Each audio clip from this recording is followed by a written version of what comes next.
E na saleta de leitura de hoje trago uma sugestão para aqueles que gostam de ler contos. Apresento o livro Contos Gauchescos de Simões Lopes Neto. A minha edição é uma edição bem antiga, da editora Globo, mas existem edições bem modernas. Portanto, é um livro que está à disposição no mercado. O que dizer sobre Simões Lopes Neto? Durante muito tempo, ele foi um autor simplesmente ignorado da grande crítica. É um autor que nasceu nos meados do século XIX, no Rio Grande do Sul, onde passou grande parte da sua vida. Este fato também ajuda ao seu desconhecimento, porque ele estava longe dos grandes centros culturais do país. Mas ele é dono de uma prosa fantástica e utilizou recursos bem inusitados para sua época. Um deles foi muito apreciado no romance Grande Sertão Veredas de Guimarães Rosa, e foi apreciado como se fosse uma grande inovação na literatura brasileira. Falo sobre a oralidade do texto. Grande Sertão Veredas começa com um travessão, que é o indicativo de um diálogo, e esse travessão não se alterna até o final da última linha do texto, aliás, um longo e belo texto, de onde nós presumimos que ali nós não temos um diálogo, mas temos realmente uma pessoa contando oralmente uma história. O fato dela estar contando oralmente lhe permite a cadência da oralidade e o emprego de termos e de construções que, na língua escrita culta, provavelmente não teriam lugar. Ora, Simões Lopes Neto, muito tempo antes, já havia feito isto nesse livro, Contos Gauchescos.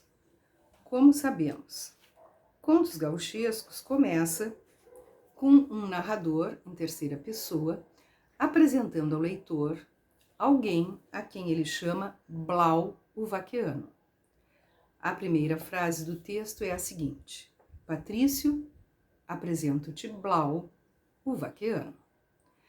Em seguida, esse narrador começa a dizer que tinha andado por praticamente todo o Rio Grande do Sul, e aí diz assim: e por circunstâncias de caráter pessoal, decorrentes da amizade e da confiança, sucedeu que foi meu constante guia, e segundo o benquista tabajara Blau Nunes, desempenado arcabouço de 88 anos, todos os dentes, vista aguda e ouvido fino, mantendo seu aprumo de Furriel Farroupilha, que foi de Bento Gonçalves, e de marinheiro improvisado em que deu baixa, ferido, de Tamandaré. Genuíno tipo crioulo, rio-grandense, hoje tão modificado, era Blau o guasca sadio, a um tempo leal e ingênuo, impulsivo na alegria e na temeridade, precavido, perspicaz, sóbrio e infatigável, e dotado de uma memória de rara nitidez, brilhando através de imaginosa e encantadora loquacidade, servida e floreada pelo vivo e pitoresco dialeto gaúcho. E aí ele diz o seguinte, vai mais adiante, né? Vai falando e diz que o Blau gostava muito de contar causos, e aí ele termina assim: querido digno velho, saudoso Blau, Patrício, escuta-o. Vejam, não é Patrício leia o que ele tem para contar, é Patrício, escuta-o. Virando a página, nos deparamos com o primeiro conto chamado 300 Onças, que abre com um travessão. E aí, todo aquele recurso utilizado pelo Guimarães Rosa aparece aqui.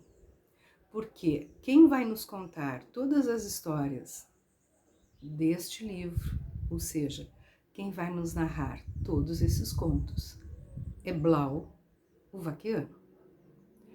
Algumas das situações que ele conta, ele ouviu falar sobre elas. De outras, ele realmente participou. Outras, ele testemunhou. E assim vão se sucedendo os causos que ele vai nos contando. Todos numa linguagem oral, numa frase que requer oralidade e com a utilização de estruturas e termos que também, numa língua dita culta, provavelmente não encontrariam espaço.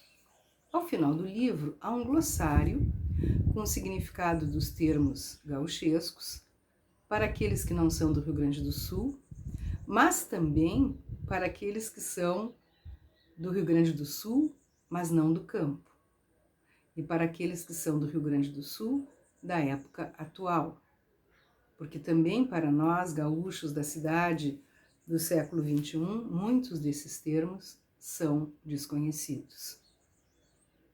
No entanto, a universalidade do que ele narra é tão grande que não há como a gente não se sentir tocado por tudo aquilo que ele está nos contando.